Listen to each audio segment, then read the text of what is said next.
새벽 4시 다급한 목소리가 문을 두드렸습니다. 정옥 씨, 지금 당장 나오세요. 빨리요. 문을 열고 나오는 순간 펑.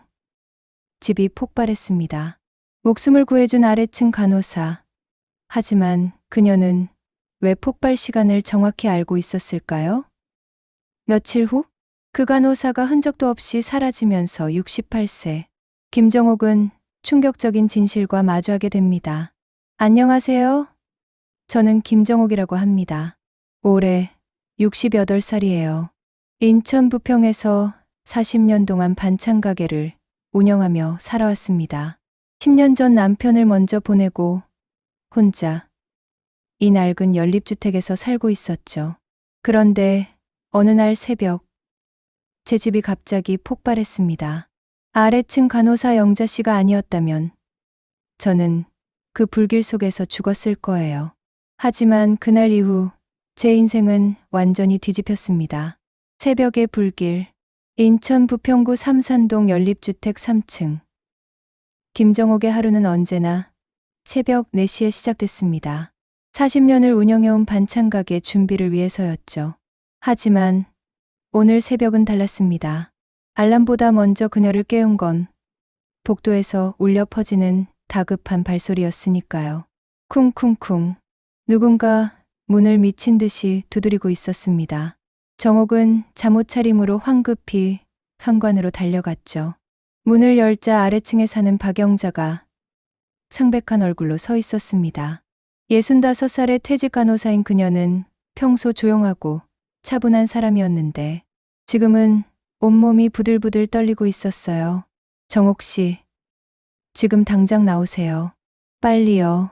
박영자의 목소리는 절박했습니다.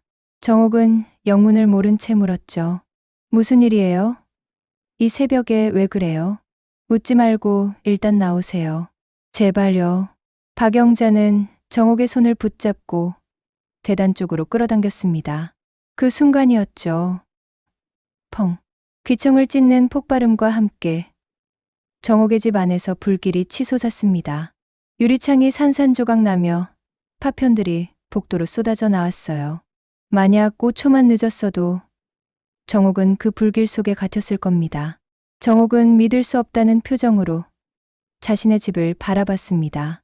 40년을 살아온 그 공간이 순식간에 화염에 휩싸이고 있었으니까요. 까맣게 그을린 벽, 녹아내리는 플라스틱 창틀, 연기와 함께 퍼지는 매캐한 냄새. 이웃들이 하나둘 나와 비명을 지르기 시작했습니다.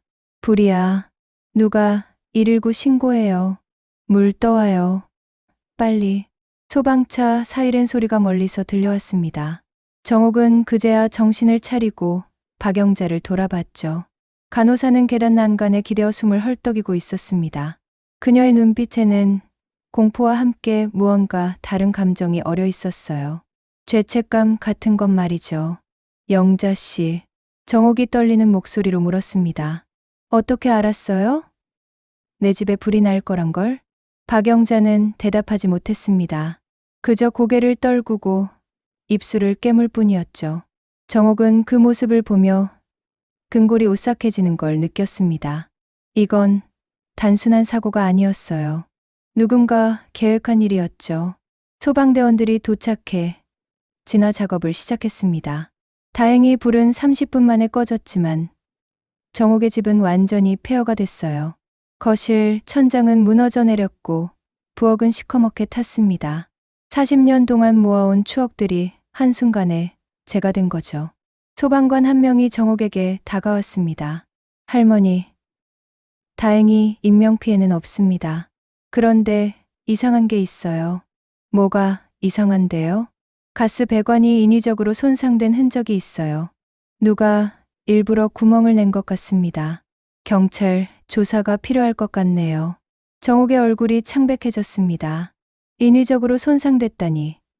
그럼 누군가 의도적으로 자신을 죽이려 한 거였나요?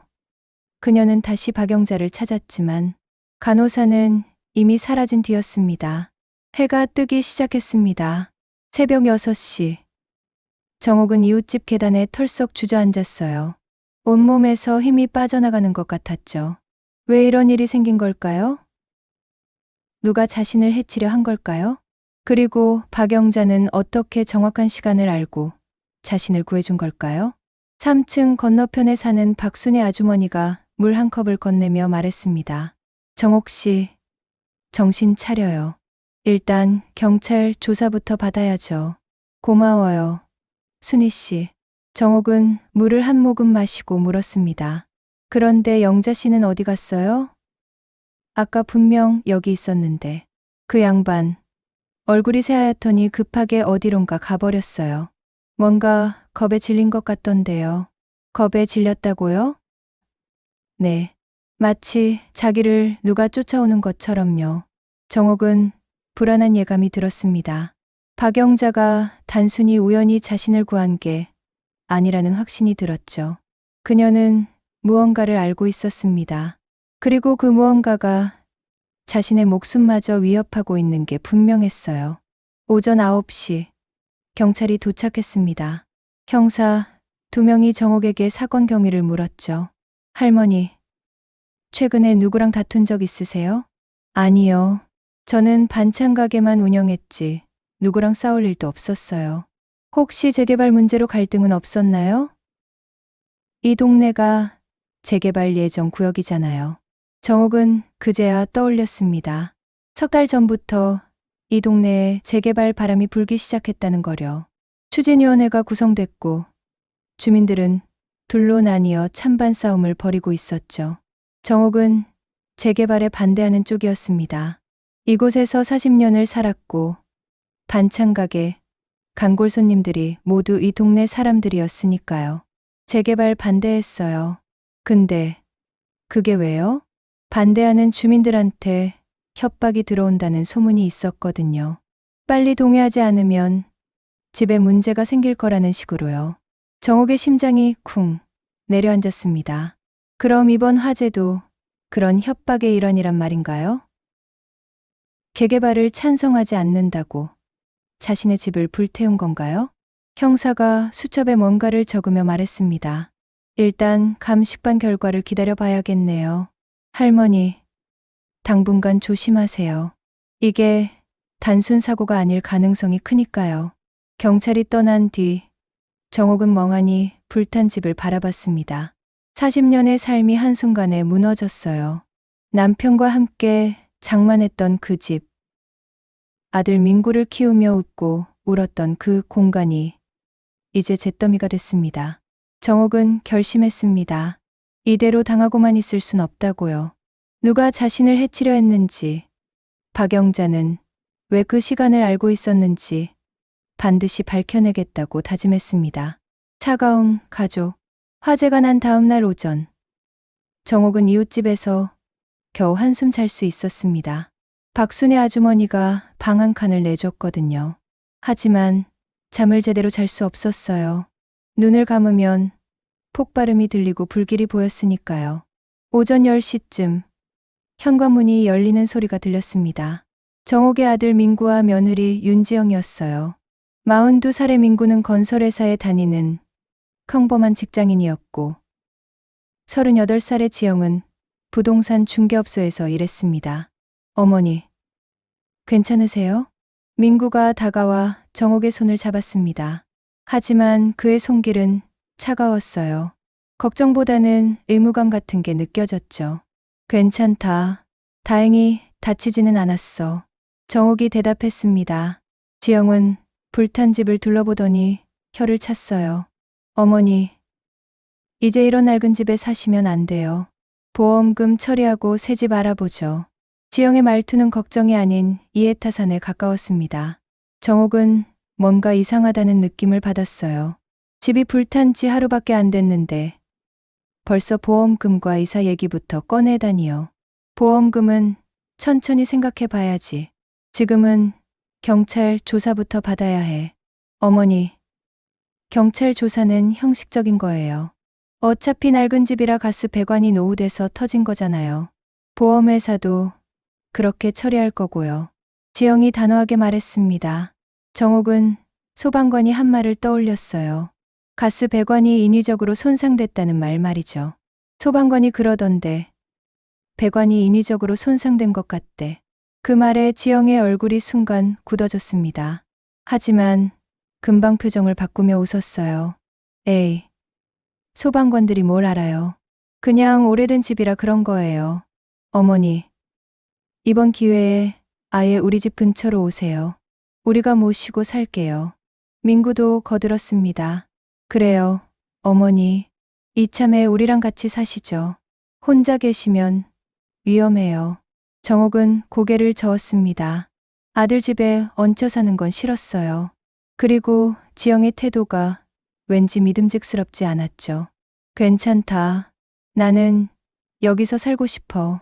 이 동네가 내 삶의 터전이니까. 어머니, 그게 무슨 말씀이세요? 집도 없는데 어떻게 여기서 살아요? 지영의 목소리가 날카로워졌습니다. 그때 10살 손자 수민이가 방문을 열고 들어왔어요. 할머니, 괜찮으세요? 수민이는 정옥에게 달려와 안겼습니다. 정옥은 손자를 꼭 껴안았어요. 수민이만큼은 진심으로 자신을 걱정하는 게 느껴졌거든요. 할머니는 괜찮아. 수민이 덕분에 힘이 나네. 할머니 집이 왜 그렇게 됐어요? 누가 그랬어요? 수민이의 순수한 질문에 정옥은 가슴이 먹먹했습니다. 지영이 수민이를 잡아 끌었어요. 수민아, 할머니 피곤하시니까 조용히 해. 아니야. 수민이랑 얘기하는 게 좋아. 정옥이 손자를 다시 껴안았습니다. 지영은 불만스러운 표정을 지었지만 더 이상 말하지 않았어요. 점심때가 되자 민구가 밖에서 도시락을 사왔습니다. 네 식구가 둘러앉아 밥을 먹는데 분위기는 어색했어요. 지영은 계속 휴대폰만 들여다봤고 민구는 멍하니 밥만 먹었죠. 그런데 정옥은 지영이 보는 휴대폰 화면을 슬쩍 봤습니다. 재개발 추진위원회 단체 채팅방이었어요. 거기에는 이런 메시지가 올라와 있었죠. 3층 할머니 집 폭발 사고로 분위기 좋아졌음. 이제 반대파들 설득하기 쉬울 듯. 정옥의 등에서 식은땀이 흘렀습니다. 재개발 추진위원회라니. 지영이 그 사람들과 연결돼 있단 말인가요? 지영아, 너 혹시 재개발 추진위원회 사람 아니니? 정옥이 조심스럽게 물었습니다. 지영은 휴대폰을 황급히 치우며 대답했어요. 무슨 말씀이세요? 저는 그냥 부동산 중개만 해요. 아까 휴대폰에서 봤는데 제가 중개업자니까 정보 공유 차원에서 채팅방에 들어가 있는 거예요. 별거 아니에요. 지영의 목소리는 날카로웠습니다. 민구는 어색하게 웃으며 화제를 돌렸죠. 어머니, 일단 보험 서류부터 처리하시죠. 제가 도와드릴게요. 그래. 나중에 천천히 하자. 정옥은 더 이상 묻지 않았습니다. 하지만 마음속으로 확신했어요. 뭔가 이상하다고요. 지영이 숨기는 게 분명히 있다고요. 오후가 되자 민구 가족은 돌아갔습니다.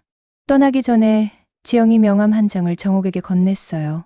어머니, 집 문제 생기면 언제든 연락하세요.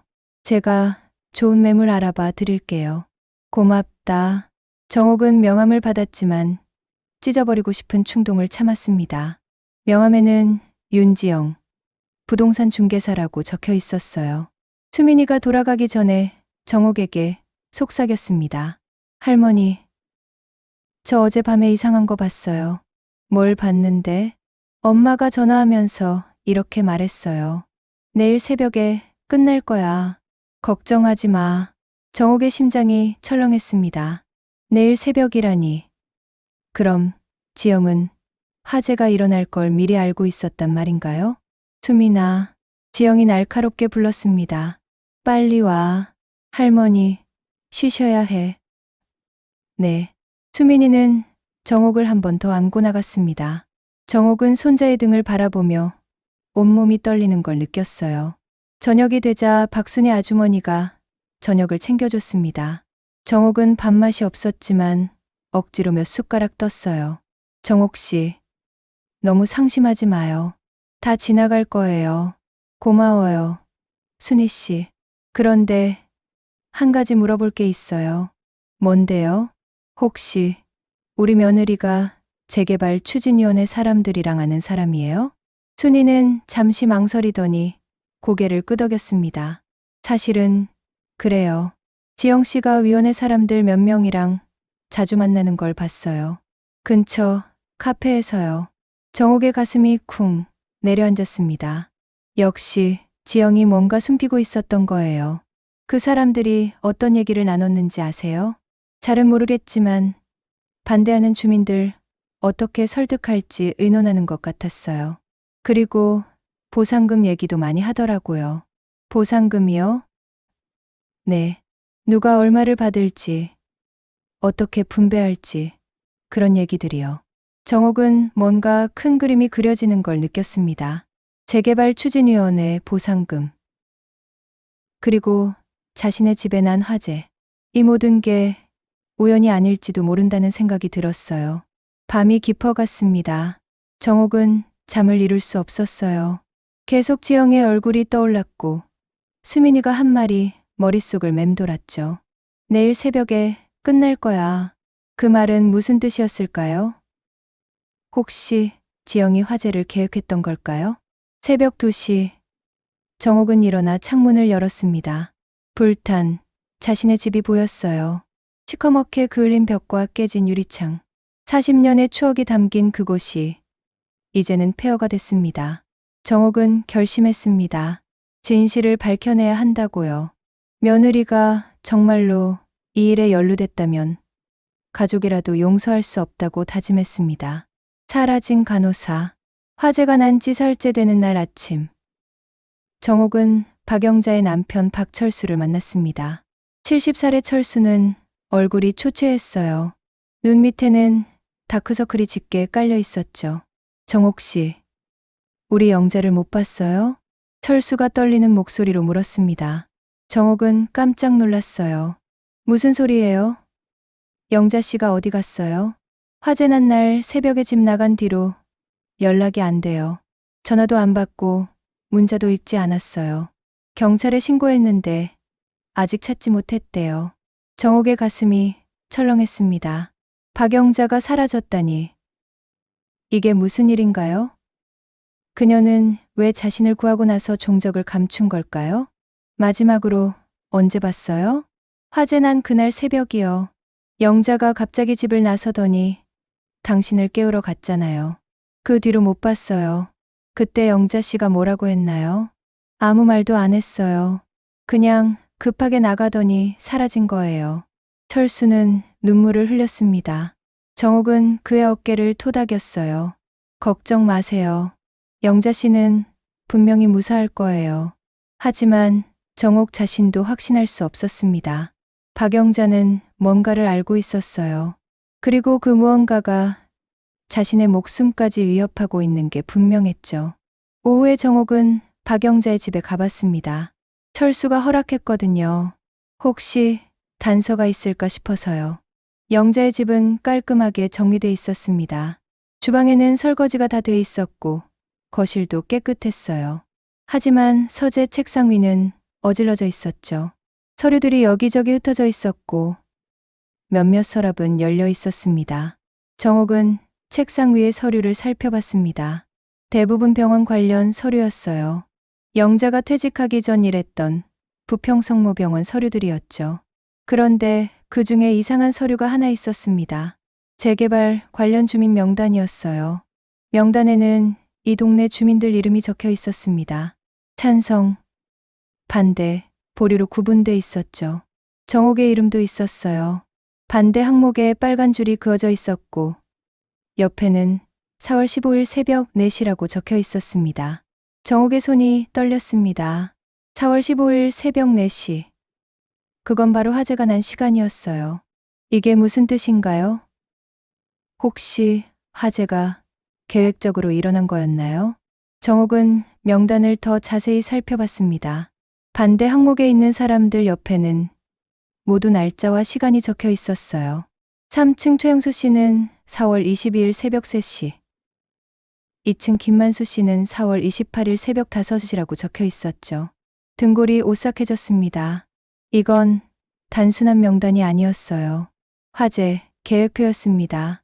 재개발을 반대하는 주민들의 집에 차례로 불을 지르려는 계획이었던 거죠. 정옥은 서랍을 더 뒤졌습니다. 그러다 낡은 다이어리 하나를 발견했어요. 박영자의 일기장이었죠. 정옥은 떨리는 손으로 다이어리를 펼쳤습니다. 4월 10일. 오늘 그 사람들이 또 찾아왔다. 협조하지 않으면 남편이 다칠 거라고 했다. 나는 간호사였다. 사람을 살리는 일을 했다. 그런데 이제는 사람을 죽이는 일에 가담해야 하다니. 너무 무섭다. 4월 12일. 명단을 받았다. 첫 번째는 김정옥 씨다. 4월 15일 새벽 4시에 폭발이 일어날 거라고 했다. 나는 어떻게 해야 하나. 경찰에 신고하면 남편이 위험하다. 하지만 가만히 있으면 정옥 씨가 죽는다. 4월 13일. 밤새 잠을 못 잤다. 계속 정옥 씨 얼굴이 떠오른다. 그분은 좋은 사람이다. 40년 동안 이 동네에서 반찬 가게를 운영하며 많은 사람을 도왔다.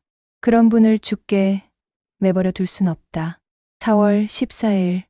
결심했다. 정옥 씨를 구하겠다. 새벽 4시에 그분을 깨어 밖으로 나오게 하겠다. 그 뒤 일은 나중에 생각하자. 일단 사람부터 살리는 게 중요하다. 정옥은 눈물이 흘렀습니다. 박영자는 자신을 구하기 위해 목숨을 걸었던 거예요. 그녀는 협박을 받으면서도 양심을 지켰던 겁니다. 다이어리를 더 읽었습니다. 화재 당일 날 쓴 내용이 있었어요. 4월 15일. 정옥 씨를 구했다. 다행히 폭발 직전에 밖으로 나왔다. 하지만 이제 나는 어떻게 되는 걸까? 그 사람들이 내가 배신했다는 걸 알면 가만히 있지 않을 것이다. 남편이 위험하다. 나는 어디론가 숨어야 한다. 진실을 밝힐 증거를 모아야 한다. 그게 마지막 일기였습니다. 정옥은 다이어리를 꼭 쥐었어요. 박영자는 목숨을 걸고 자신을 구했던 겁니다. 그리고 지금 어딘가에 숨어 있는 거예요. 정옥은 서재를 더 뒤졌습니다. 그러다 책장 뒤에 숨겨진 봉투 하나를 발견했어요. 봉투 겉면에는 정옥 씨에게라고 적혀 있었죠. 손이 떨렸습니다. 정옥은 봉투를 열었어요. 안에는 서류 몇 장과 녹음 파일이 담긴 작은 녹음기가 들어 있었습니다. 서류를 펼쳤습니다. 구청 도시계획과와 시공사 간의 계약서였어요. 그리고 뇌물거래, 내역서도 있었죠. 날짜별로 돈의 흐름이 상세히 기록돼 있었습니다. 정옥의 눈이 한 문구에 멈췄습니다. 윤지영. 보상조정수당 3천만 원 지급. 4월 10일. 며느리 이름이었습니다.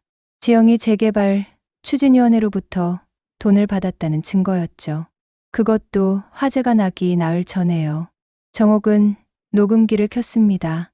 남자 목소리가 흘러나왔어요. 박영자 씨, 협조해 주셔서 감사합니다. 약속대로 당신 남편은 안전할 거예요. 명단대로만 하면 돼요. 첫 번째는 김정옥, 두 번째는 최영수, 세 번째는 김만수. 이 사람들만 없어지면 재개발이 순조롭게 진행될 거예요. 다른 남자 목소리가 이어졌습니다. 폭발 장치는 이미 설치했어요. 시간만 되면 터질 거예요. 박영자 씨는 아무것도 하지 않아도 돼요. 그냥 입만 다물고 있으면 돼요. 그리고 여자 목소리가 들렸습니다. 정옥은 그 목소리를 알아봤어요. 며느리 윤지영의 목소리였습니다. 확실하게 처리해 주세요. 이번에 실패하면 우리 계획 전체가 무너져요. 보상금도 못 받고요. 걱정 마세요. 윤 실장님, 깔끔하게 처리할게요. 녹음은 거기서 끝났습니다.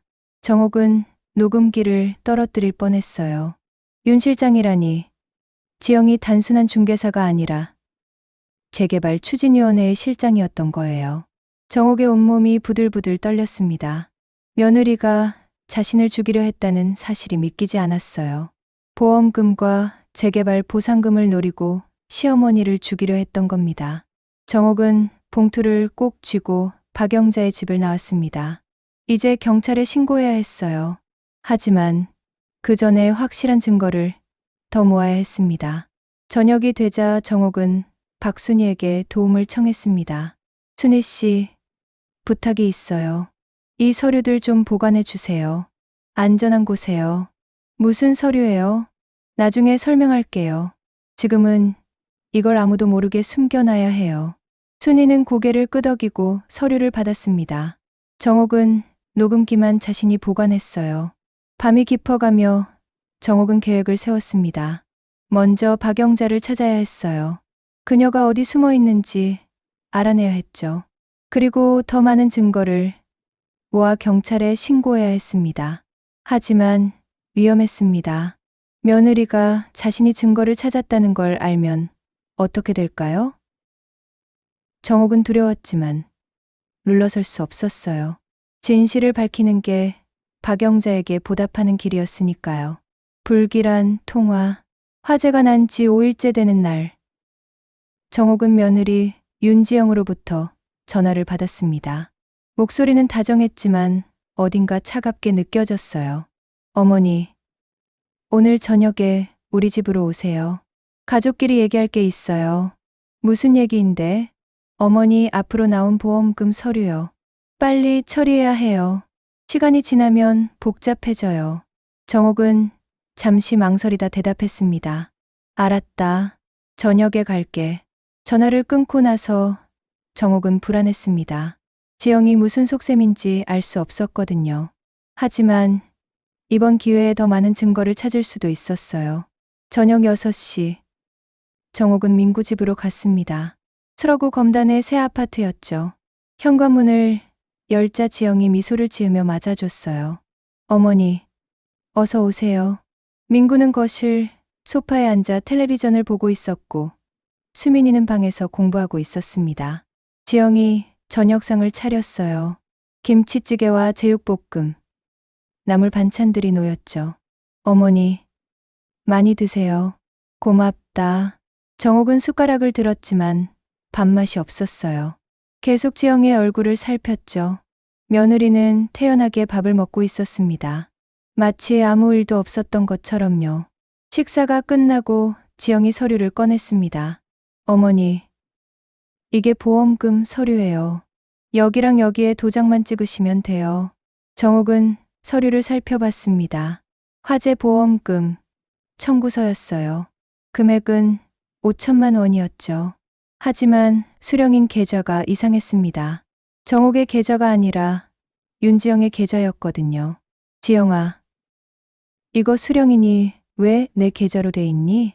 아, 그거요? 어머니 통장이 불에 타서 없어졌잖아요. 일단 제 계좌로 받고 나중에 어머니 새 통장 만들면 드릴게요.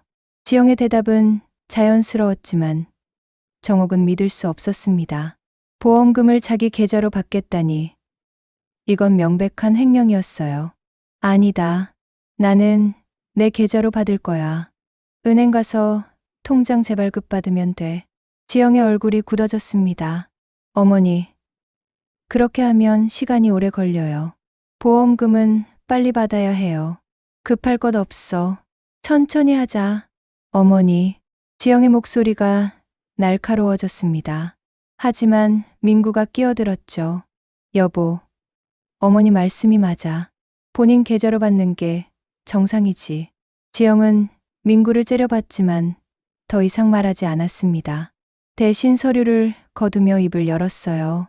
그럼 어머니 통장 만들어지면 다시 얘기해요. 그래. 정옥은 자리에서 일어났습니다. 더 이상 이곳에 있고 싶지 않았거든요. 그때 수민이가 방에서 나왔어요. 할머니, 가세요? 응. 수민아, 할머니가 가봐야 해. 할머니, 잠깐만요. 드릴 게 있어요. 수민이는 정옥을 방으로 데려갔습니다. 문을 닫고 나서 작은 목소리로 속삭였죠. 할머니, 이거 드릴게요. 수민이는 낡은 종이 한 장을 건넸습니다. 정옥은 종이를 펼쳤어요. 재개발 추진위원회 명단이었습니다. 거기에는 윤지영의 이름이 있었고 직책은 실행위원장이라고 적혀 있었어요. 수민아, 이거 어디서 났니? 엄마, 서재에서 봤어요. 할머니한테 보여드려야 할 것 같아서요. 고맙다, 수민아. 정옥은 손자를 꼭 안았습니다. 10살짜리 아이가 이렇게 용기를 낸 게 대견했어요. 할머니, 엄마가 이상한 전화를 자주 해요. 어제도 밤에 누군가랑 통화하는데 할머니 얘기를 했어요. 뭐라고 했는데 오늘 밤에 처리한다고 했어요. 그리고 더 이상 문제 없을 거라고요. 정옥의 심장이 쿵 내려앉았습니다. 오늘 밤에 처리한다니. 그게 무슨 뜻인가요? 혹시 지영이 자신을 해치려는 걸까요? 수민아, 엄마한테 이 얘기하면 안 돼. 알았지? 네. 할머니, 조심하세요. 정옥은 서둘러 수민이 방을 나왔습니다. 거실에서 지영이 전화 통화를 하고 있었어요. 정옥은 몰래 귀를 기울였죠. 네. 오늘 밤에 끝낼게요. 더 이상 변수는 없을 거예요. 돈은 약속대로 내일 입금해 주세요. 지영의 목소리는 차갑고 냉정했습니다. 정옥은 등골이 오싹해졌어요. 오늘 밤에 끝낸다니. 자신을 없애려는 계획이 분명했습니다. 정옥은 조용히 현관으로 갔습니다. 신발을 신으려는데 지영이 전화를 끊고 다가왔어요. 어머니, 벌써 가세요? 좀 더 계시다 가시죠. 아니다. 이만 가봐야겠다. 그럼 민구한테 차로 데려다 달라고 할게요. 괜찮아. 택시 타고 갈게. 정옥은 서둘러 밖으로 나왔습니다.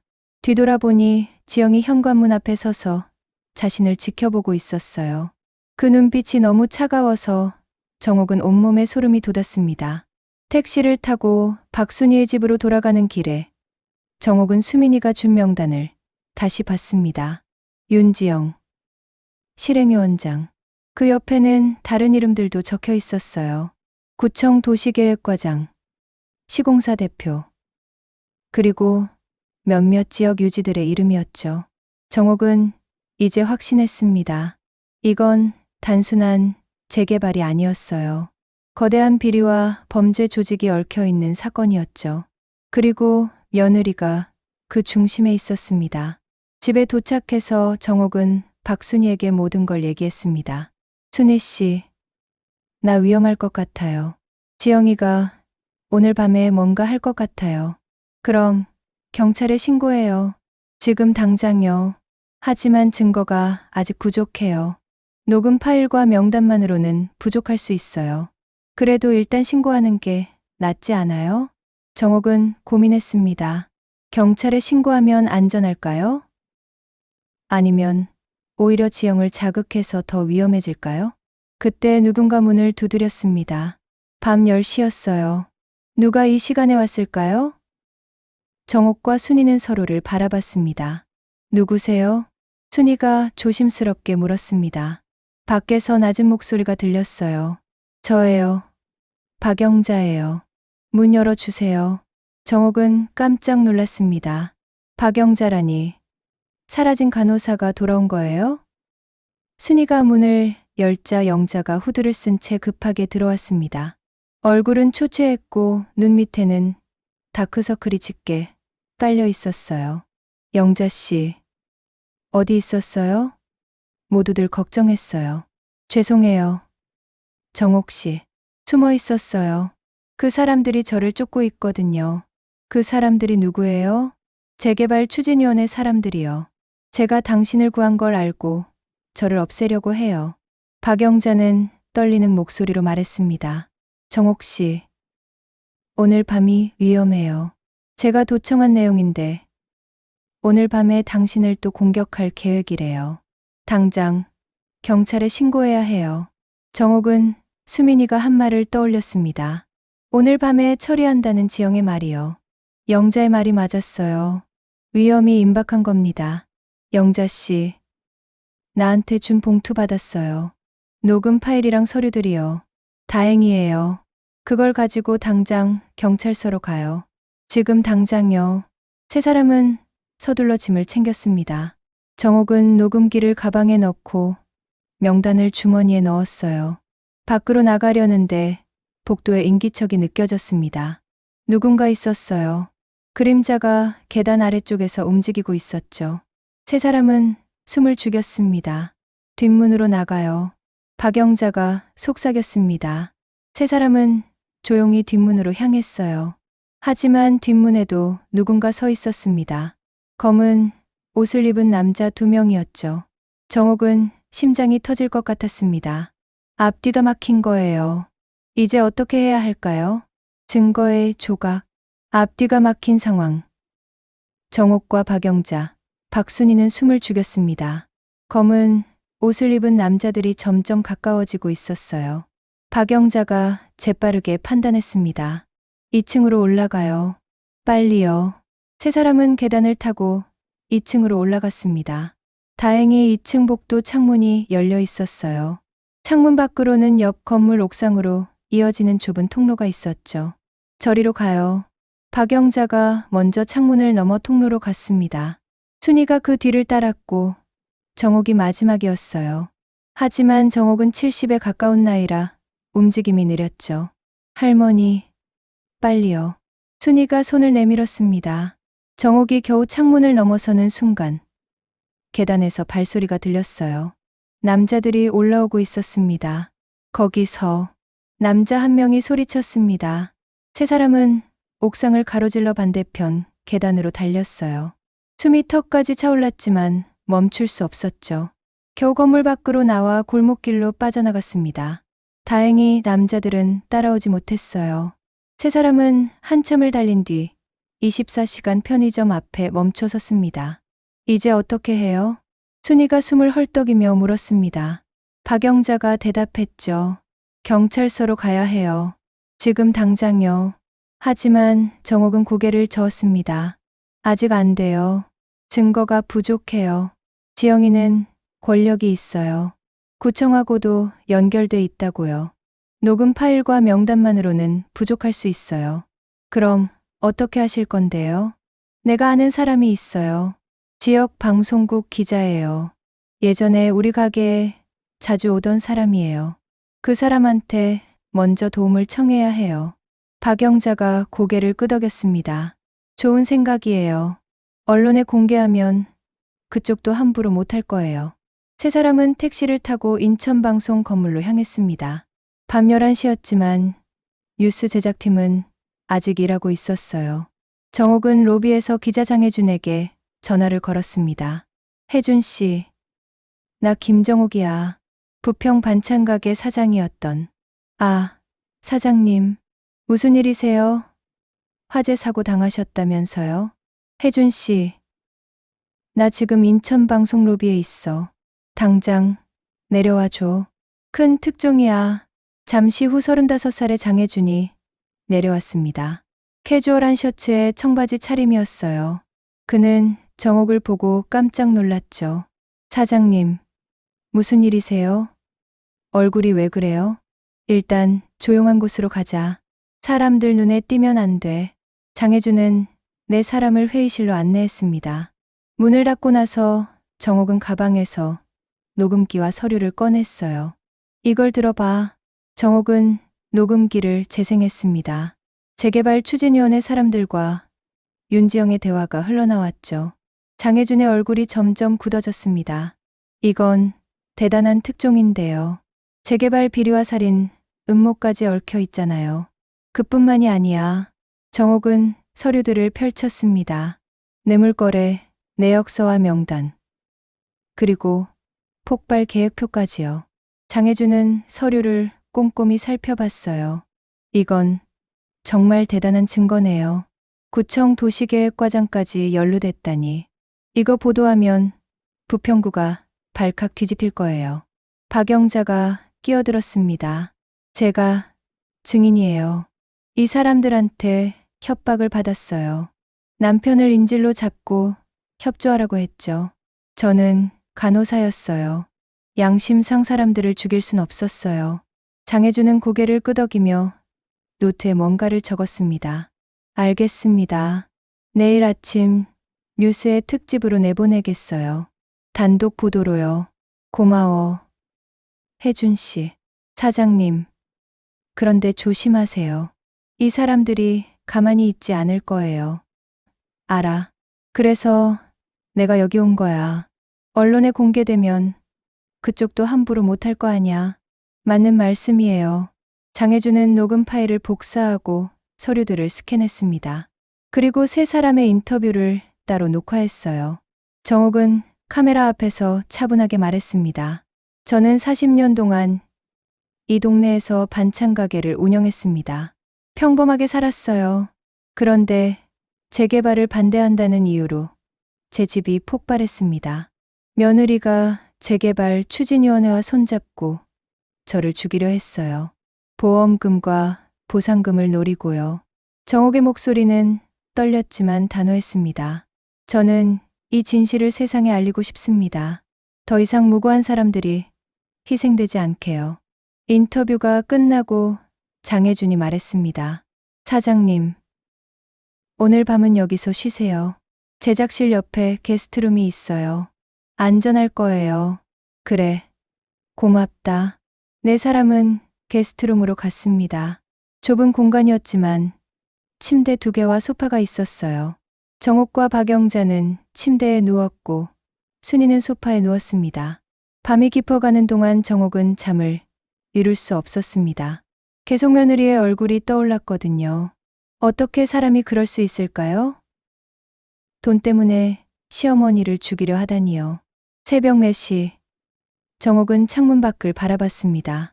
하늘이 조금씩 밝아지고 있었어요. 곧 진실이 세상에 드러날 거예요. 정옥은 그 생각에 조금 안심했습니다. 아침 6시, 장혜준이 게스트룸 문을 두드렸습니다. 사장님, 뉴스 나갑니다. 보실래요? 네 사람은 제작실로 갔습니다. 모니터 화면에 뉴스가 나오고 있었어요. 앵커가 심각한 표정으로 말했죠. 부평구 재개발 사업에 충격적인 비리가 드러났습니다.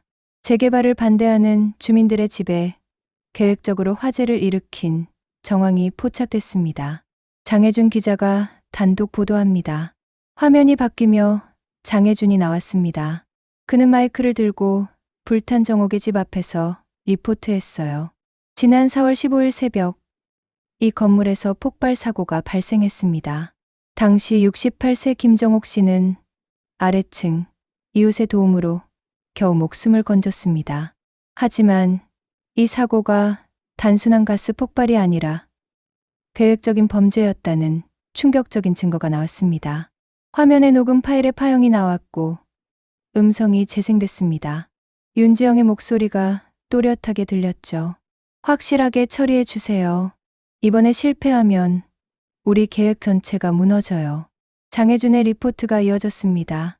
본 방송국이 입수한 녹음 파일에 따르면 재개발 추진위원회 실행위원장 윤지영 씨와 구청 관계자, 시공사 관계자들이 재개발 반대 주민들을 강제로 내쫓기 위해 화재를 계획한 것으로 드러났습니다.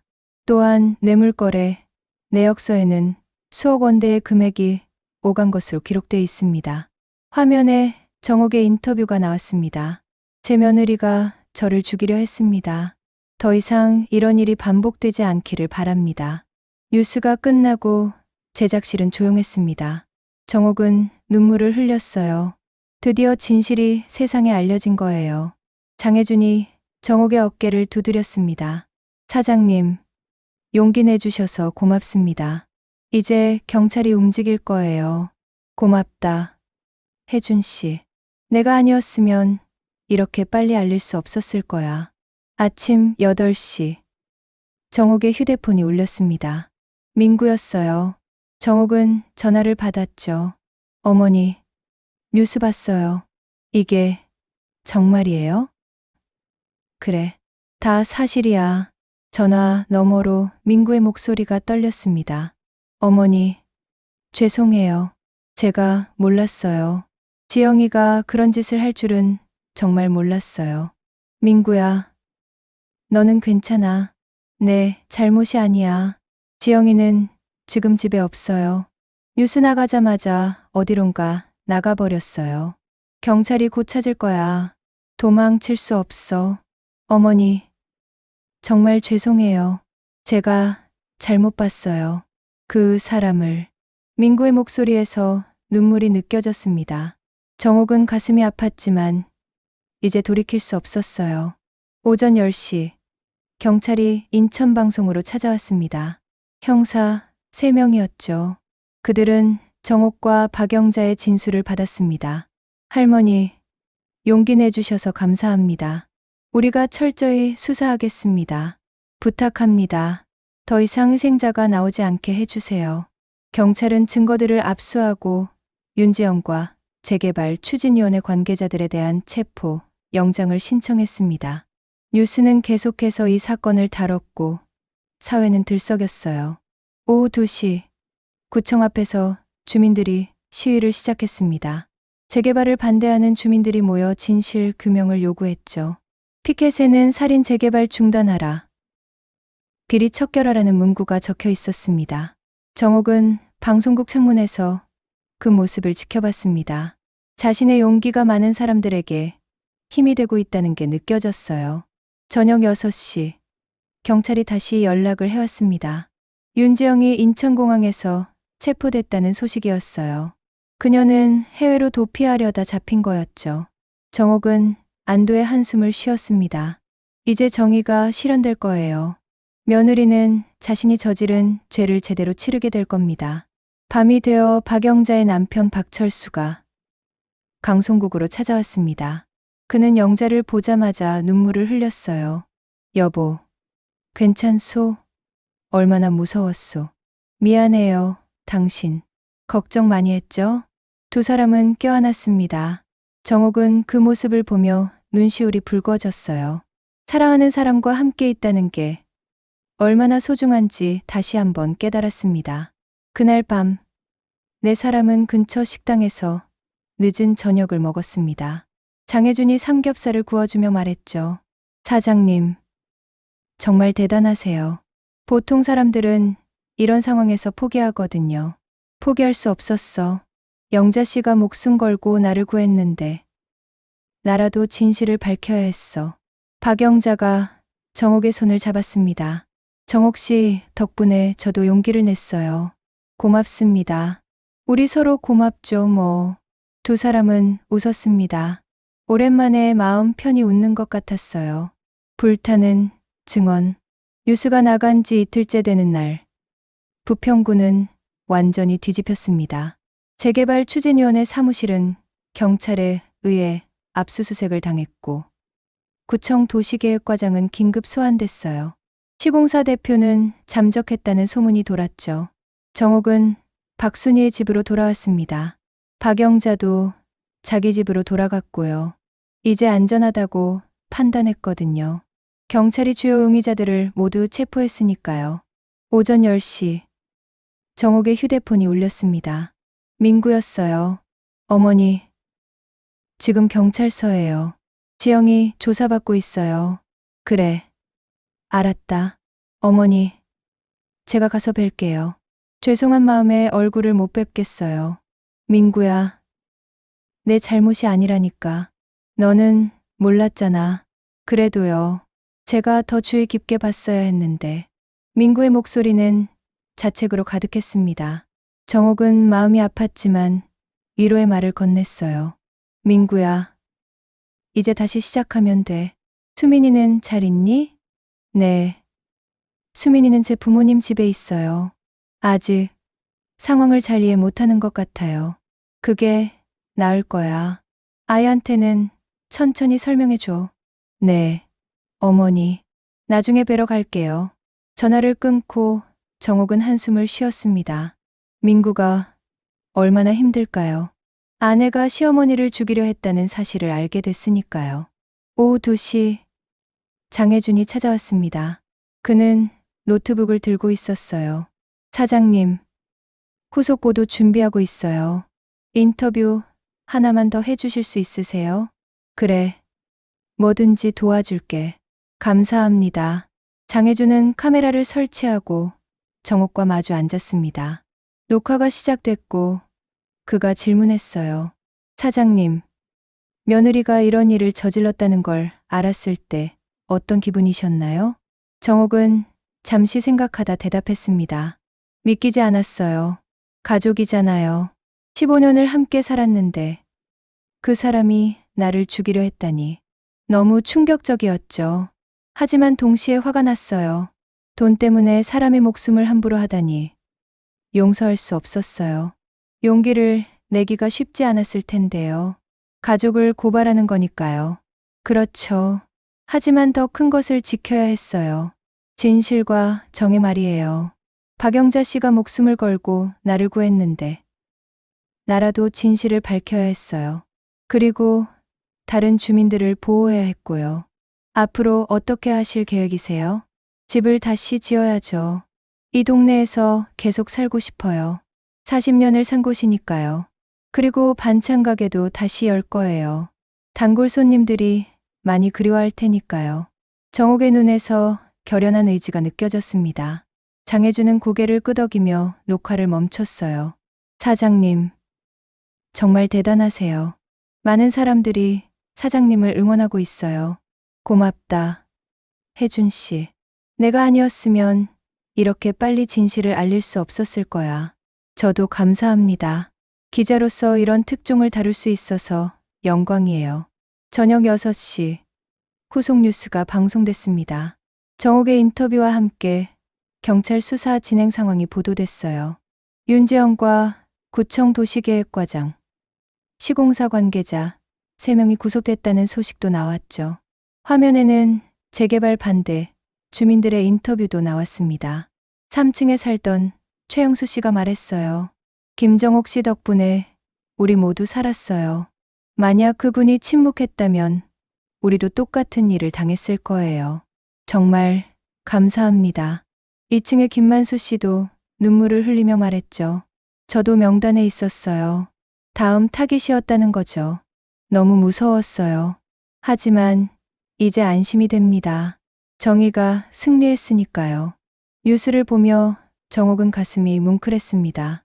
자신의 용기가 많은 사람들을 구했다는 게 실감났거든요. 그날 밤 동네 주민들이 각순이의 집으로 찾아왔습니다. 10명이 넘는 사람들이 음식을 들고 왔어요. 떡과 과일, 반찬들이었죠. 정옥 씨, 고맙습니다. 우리 모두를 구해 주셔서요. 주민들은 정옥에게 절을 했습니다. 정옥은 황급히 손을 저었어요. 아니에요. 제가 한 게 뭐 있어요. 그냥 진실을 말한 것뿐인데요. 아니에요. 보통 사람들은 그러지 못해요. 특히 가족이 연루되면요. 정옥 씨는 정말 용감하세요. 주민들의 진심 어린 감사에 정옥은 눈물을 흘렸습니다. 그날 밤 그들은 함께 음식을 나눠 먹으며 이야기를 나눴어요. 재개발은 어떻게 될 것인지, 동네는 앞으로 어떻게 변할 것인지에 대해서요. 다음 날 아침, 정옥은 불탄 자기 집터를 찾아갔습니다. 여전히 시커멓게 그을린 벽과 무너진 천장이 보였어요. 하지만 이제는 슬프지 않았습니다. 다시 시작할 수 있다는 희망이 보였거든요. 정옥 씨, 뒤에서 목소리가 들렸습니다. 돌아보니 민구와 수민이가 서 있었어요. 민구의 얼굴은 수척했지만 눈빛은 맑았습니다. 어머니, 죄송합니다. 민구가 무릎을 꿇었습니다. 정옥은 황급히 아들을 일으켰어요. 일어나라. 민구야. 내 잘못이 아니라니까. 제가 더 잘 봤어야 했어요. 지영이가 그런 사람인 줄 몰랐어요. 이제 다 지나간 일이야. 앞으로 잘하면 돼. 수민이가 정옥에게 달려와 안겼습니다. 할머니, 사랑해요. 할머니가 진짜 영웅이에요. 정옥은 손자를 꼭 안았습니다. 이 순간이 너무나 소중했어요. 오후에 정옥은 부평구청을 찾아갔습니다. 새로 부임한 도시계획과장을 만나기 위해서였죠. 과장은 50대 중반의 남자였는데 정중하게 정옥을 맞아줬어요. 할머니, 이번 일로 구청에서도 큰 충격을 받았습니다. 철저히 조사하고 재발 방지 대책을 마련하겠습니다. 고맙습니다. 그런데 재개발은 어떻게 되는 건가요? 일단 전면 재검토에 들어갔습니다. 주민들의 의견을 충분히 듣고 투명하게 진행하겠습니다. 더 이상 이런 비리는 없을 겁니다. 믿겠습니다. 정옥은 구청을 나오며 안도의 한숨을 쉬었습니다. 이제 정말 끝난 거예요. 정의가 승리한 겁니다. 저녁에 장혜준이 다시 연락을 해왔습니다. 사장님, 대단한 소식이에요. 우리 보도가 전국적으로 주목받고 있어요. 다른 방송사들도 후속 취재에 들어갔고요. 이 사건이 재개발 비리 근절의 계기가 될 것 같아요. 정말요? 그렇게 큰 영향을 미치고 있어요? 네. 전국의 재개발 지역에서 주민들이 각성하고 있어요. 부평구 사건을 계기로 비리를 고발하겠다는 움직임이 일고 있다고 해요. 정옥은 가슴이 벅찼습니다. 자신의 용기가 사회를 변화시키고 있다니 믿기지 않았어요.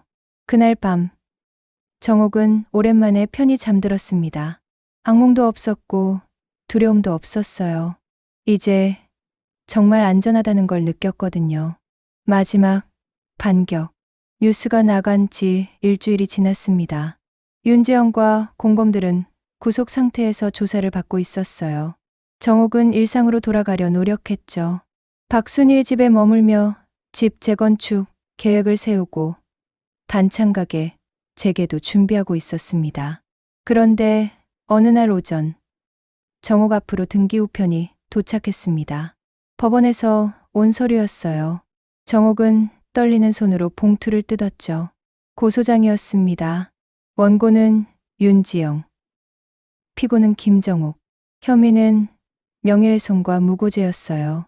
윤지영이 구속 상태에서 정옥을 역고소한 겁니다. 정옥은 믿을 수 없었어요. 자신이 범인인데 오히려 피해자를 고소하다니요. 서류를 더 읽어보니 윤지영 측 변호사의 주장이 적혀 있었습니다. 피고인 김정옥은 허위 사실을 유포하여 원고의 명예를 심각하게 훼손했습니다. 녹음 파일은 조작된 것이며 서류들도 위조된 것입니다. 원고는 단순히 부동산 중개사로서 재개발 정보를 공유했을 뿐 어떠한 범죄에도 가담하지 않았습니다. 피고인이 정신적 문제로 인해 망상을 하고 있으며 이를 언론에 유포한 것입니다. 정옥은 손이 떨렸습니다. 망상이라니요? 자신이 미쳤다고 주장하는 건가요? 녹음 파일과 서류가 조작이라고요? 박순희가 서류를 보더니 분노했습니다. 이게 말이 돼요? 증거가 다 있는데 조작이라니요. 저 사람이 정말 뻔뻔하네요. 정옥은 장혜준에게 전화를 걸었습니다. 혜준 씨, 나 지영이한테 고소당했어. 명예훼손이랑 무고죄래. 뭐라고요? 말도 안 돼요. 증거가 명확한데요. 그쪽 변호사가 녹음 파일이 조작됐다고 주장해. 그리고 내가 망상을 하고 있대. 장혜준은 잠시 침묵하다 말했습니다. 사장님, 걱정 마세요. 우리 방송국 법률팀에서 도와드릴게요. 그리고 전문가에게 녹음 파일 진위 여부를 감정받으면 돼요. 고맙다, 혜준 씨. 정옥은 전화를 끊고 깊은 한숨을 쉬었습니다. 이제 막 끝난 줄 알았는데 또 다른 싸움이 시작된 거예요. 다음 날 언론의 태도가 달라지기 시작했습니다. 어떤 신문에서는 부평 화재 사건, 진실 공방이라는 제목으로 기사를 냈어요. 윤지영 측 변호사의 주장도 함께 보도하면서 양측의 이야기를 균형 있게 다뤘다는 명목이었죠. 정옥은 그 기사를 보며 분노했습니다. 증거가 명확한데 왜 양측의 주장을 동등하게 다루는 건가요? 이건 공정한 게 아니라 진실을 흐리는 거였어요. 더 큰 문제는 인터넷 댓글이었습니다. 어떤 사람들은 정옥을 의심하기 시작했어요. 며느리를 모함하려고 증거를 조작한 거 아니냐. 무인이 치매에 걸려서 망상을 하는 거 아니냐는 악플이 달렸죠. 정옥은 상처받았습니다.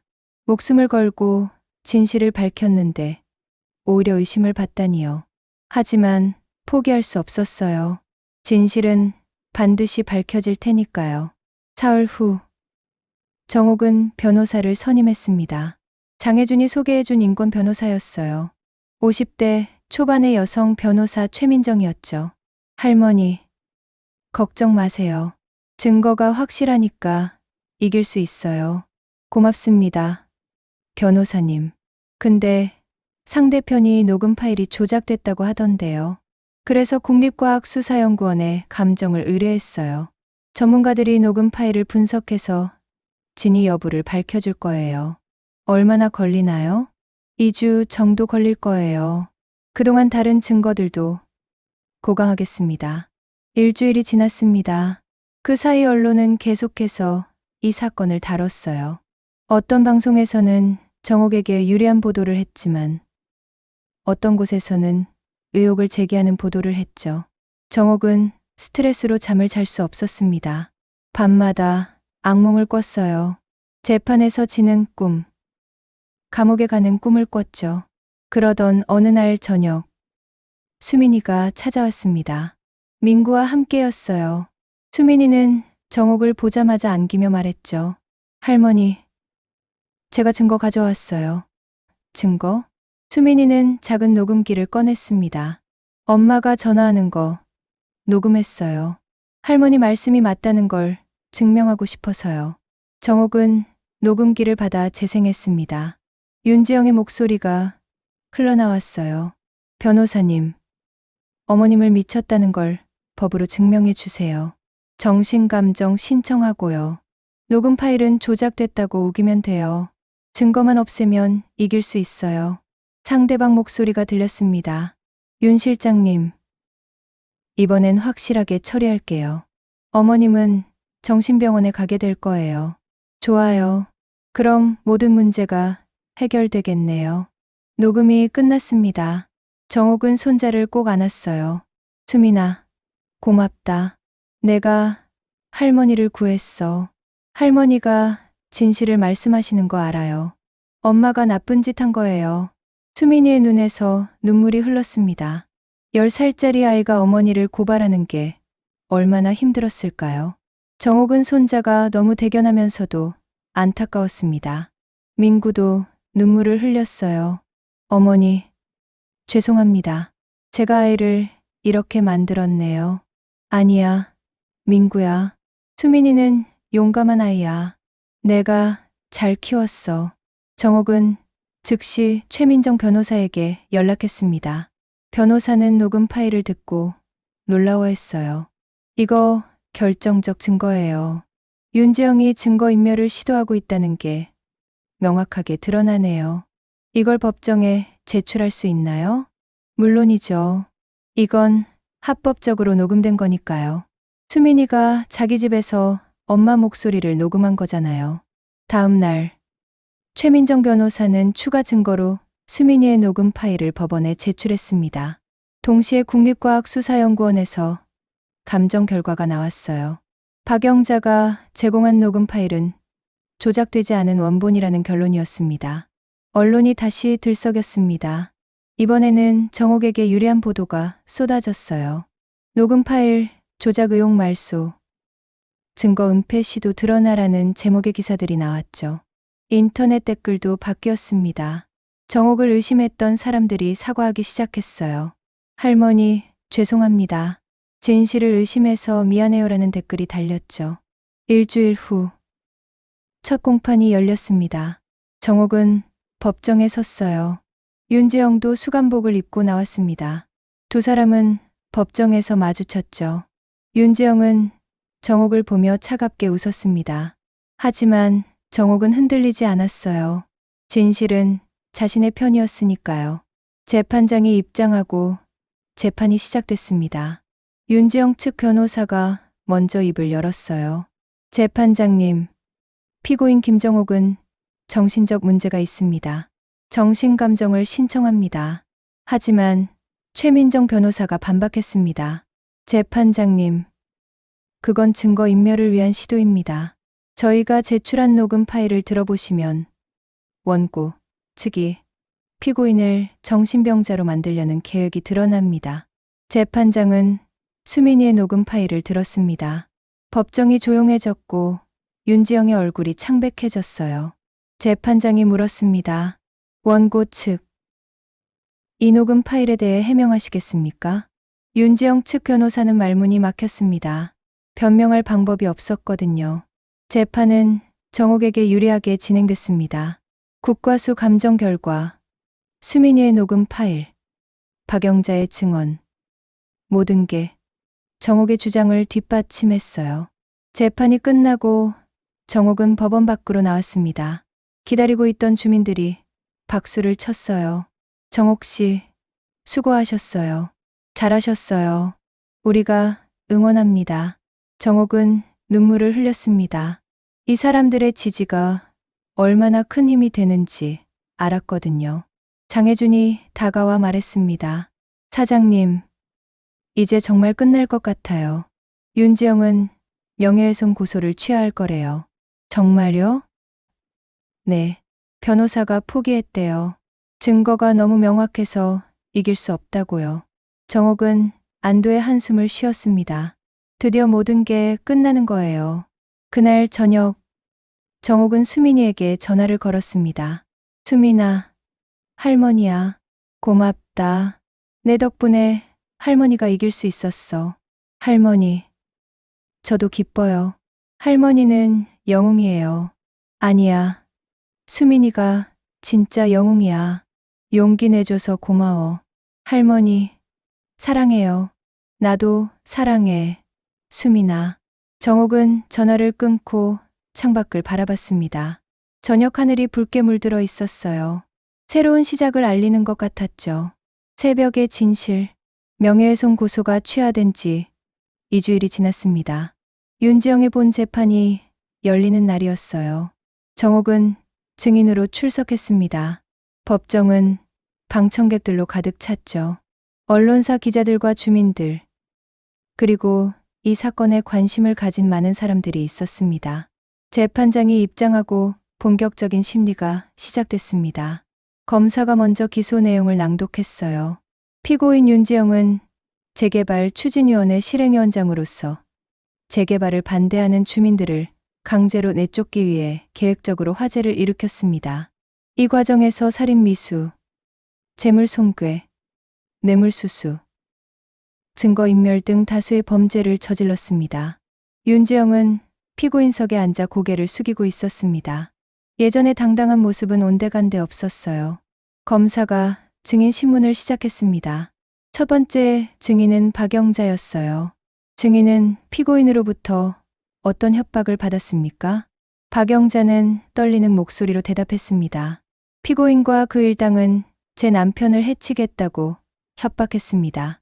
재개발 반대, 주민들의 명단을 주며 언제 화재가 일어날지 알려줬고 입을 다물고 있으라고 했습니다. 하지만 저는 간호사였습니다. 양심상 사람들을 죽게 내버려 둘 수 없었습니다. 증인은 왜 김정옥 씨만 구했습니까? 다른 사람들도 알려줬어야 하지 않습니까? 그러고 싶었습니다. 하지만 그들이 저를 감시하고 있었어요. 정옥 씨를 구한 것도 목숨을 건 일이었습니다. 그 뒤 저는 숨어 지내야 했고요. 박영자의 증언은 설득력이 있었습니다. 방청객들은 숙연한 표정으로 들었어요. 다음 증인은 정옥이었습니다. 정옥은 증인석에 섰죠. 재판장이 물었습니다. 증인, 피고인과는 어떤 관계입니까? 며느리입니다. 15년을 함께 살았습니다. 며느리가 증인을 죽이려 했다는 게 사실입니까? 정옥은 잠시 눈을 감았다 뜨고 대답했습니다. 네, 사실입니다. 처음엔 믿을 수 없었습니다. 가족이잖아요. 하지만 증거가 명확했습니다. 보험금과 재개발 보상금을 노리고 저를 없애려 했던 겁니다. 그 사실을 알았을 때 어떤 기분이었습니까? 검사가 물었습니다. 정옥은 잠시 말을 멈췄다가 천천히 대답했어요. 배신감과 분노를 느꼈습니다. 하지만 동시에 슬펐습니다. 돈이 사람을 이렇게 변하게 만드는구나 하는 생각에요. 며느리도 처음엔 좋은 사람이었을 겁니다. 하지만 탐욕이 그를 괴물로 만들었죠. 증인은 왜 이 사건을 세상에 알리기로 결심했습니까? 더 이상 희생자가 나오지 않게 하기 위해서입니다. 명단에는 제 이름 뒤에 다른 주민들 이름이 있었습니다. 저 다음엔 최영수 씨, 그 다음엔 김만수 씨가 목표였어요. 제가 침묵했다면 그들도 똑같은 일을 당했을 겁니다. 가족을 고발하는 게 쉽지 않았을 텐데요. 정옥의 눈에서 눈물이 흘렀습니다. 쉽지 않았습니다. 밤마다 고민했어요. 하지만 진실이 더 중요했습니다. 그리고 박영자 씨가 목숨을 걸고 저를 구했는데 저라도 진실을 밝혀야 한다고 생각했습니다. 방청석에서 흐느끼는 소리가 들렸습니다. 많은 사람들이 눈물을 흘리고 있었어요. 재판장이 윤지영에게 물었습니다. 피고인, 최후 진술하시겠습니까? 윤지영은 천천히 일어났습니다. 그녀의 얼굴은 수척했고 눈빛은 흐려져 있었어요. 재판장님, 그리고 어머님, 죄송합니다. 윤지영의 목소리는 떨렸습니다. 변명의 여지가 없습니다. 제가 탐욕에 눈이 멀어 끔찍한 일을 저질렀습니다. 돈을 벌고 싶었습니다. 더 좋은 집에서 살고 싶었고, 아이에게 더 좋은 것을 주고 싶었어요. 하지만 그게 사람을 해치는 이유가 될 순 없었죠. 윤지영은 정옥을 바라봤습니다. 어머님, 정말 죄송합니다. 용서를 구할 자격도 없지만 제가 얼마나 잘못했는지 알고 있습니다. 제가 저지른 죄를 제대로 치르겠습니다. 정옥은 며느리를 바라봤습니다. 미움보다는 안타까움이 들었어요. 한때는 가족이었던 사람이 이렇게 무너지다니요. 재판장이 판결문을 낭독했습니다. 피고인 윤지영은 살인 미수, 재물 손괴, 매물수수, 증거인멸 등의 죄로 징역 12년을 선고한다. 다만 피고인이 자백하고 반성하는 모습을 보였으므로 정상을 참작한다. 방청석에서 박수가 터져 나왔습니다. 정의가 승리한 순간이었어요. 재판이 끝나고 정옥은 법원 밖으로 나왔습니다. 해가 쨍쨍 내리쬐고 있었어요. 주민들이 정옥을 에워쌌습니다. 정옥 씨, 고생 많으셨어요. 정의가 승리했어요. 정옥은 미소 지으며 고개를 숙였습니다. 장혜준이 다가와 마이크를 내밀었어요. 사장님, 한 말씀 해주세요. 정옥은 카메라를 바라봤습니다. 저는 통닭을 튀기며, 아니, 반찬을 만들며 평생 살았습니다. 평범한 사람이에요. 하지만 불보다 뜨거운 건 인간의 탐욕이라는 걸 알았습니다. 동시에 진실의 힘도 알았어요. 용기를 내면 정의는 반드시 승리합니다. 박영자가 정옥의 손을 잡았습니다. 정옥 씨, 우리 해냈어요. 그래요. 영자 씨, 우리가 함께 해냈어요. 두 사람은 껴안았습니다. 죽음의 문턱에서 시작된 인연이 이제는 깊은 우정으로 발전했어요. 그날 저녁, 동네 주민들이 모여 작은 축하 모임을 열었습니다. 박순희의 집 앞마당에 테이블을 펼치고 음식을 나눠 먹었죠. 정옥의 단골 손님들도 찾아와 축하해 줬습니다. 사장님, 가게 언제 다시 여세요? 반찬이 너무 그리워요. 곧 열게요. 집부터 지어야죠. 저희가 도와드릴게요. 십시일반으로 모아서 집 짓는 거 도와드리겠어요. 주민 한 명이 말했습니다. 다른 사람들도 동의했어요. 맞아요. 우리가 도와드려야죠. 정옥 씨 덕분에 우리 모두 살았는걸요. 정옥은 감동의 눈물을 흘렸습니다. 이 사람들의 따뜻한 마음이 얼마나 소중한지 알았거든요. 한 달이 지났습니다. 정옥의 집 재건축이 시작됐어요. 주민들이 십시일반으로 모은 돈과 보험금, 그리고 구청에서 지원한 재난지원금으로 새 집을 짓기 시작했죠. 민구와 수민이도 자주 찾아왔습니다. 민구는 건축 현장을 도왔고 수민이는 할머니 옆에서 심부름을 했어요. 할머니, 새 집 예쁘게 지어지고 있어요. 그래, 수민이 덕분이야. 제가 뭘 했어요. 내가 용기를 내줘서 할머니가 이길 수 있었어. 넌 정말 훌륭한 아이야. 수민이는 환하게 웃었습니다. 정옥은 손자를 꼭 안았어요. 이 아이만큼은 바르게 자라길 바랐습니다. 석 달이 지나 집이 완성됐습니다. 작지만 아늑한 2층 주택이었어요. 1층은 반찬 가게로 쓰고 2층은 주거 공간으로 꾸몄죠. 개업식 날 많은 사람들이 찾아왔습니다. 단골 손님들은 물론이고 이 사건을 지켜본 사람들도 왔어요. 장혜준도 카메라를 들고 와서 취재했죠. 사장님, 소감이 어떠세요? 새로 시작하는 기분이에요. 한번 죽었다가 다시 살아난 것 같아요. 앞으로 계획은요? 여기서 반찬 가게 운영하면서 평범하게 살 거예요. 그게 제일 행복한 거니까요. 개업식이 끝나고 정옥은 박영자와 함께 2층 베란다에 올라갔습니다. 부평구 전경이 한눈에 보였어요. 영자 씨, 고마워요. 당신이 아니었으면 저는 지금 여기 없었을 거예요. 저야말로 고마워요. 정옥 씨 덕분에 제가 용기를 낼 수 있었어요. 우리 오래오래 친구로 지내요. 그럼요. 당연하죠. 두 사람은 웃으며 손을 맞잡았습니다. 해가 지기 시작했습니다. 정옥은 혼자 옛날 집터를 찾아갔어요. 불에 탄 흔적은 이제 거의 사라졌고 풀이 자라고 있었습니다. 정옥은 가방에서 박영자의 사진을 꺼냈습니다. 아니, 박영자가 아니라 자신이었어요. 화재 나기 전 찍은 사진이었죠. 웃고 있는 자신의 모습이 보였습니다. 정옥은 그 자리에 사진을 놓고 조용히 말했습니다.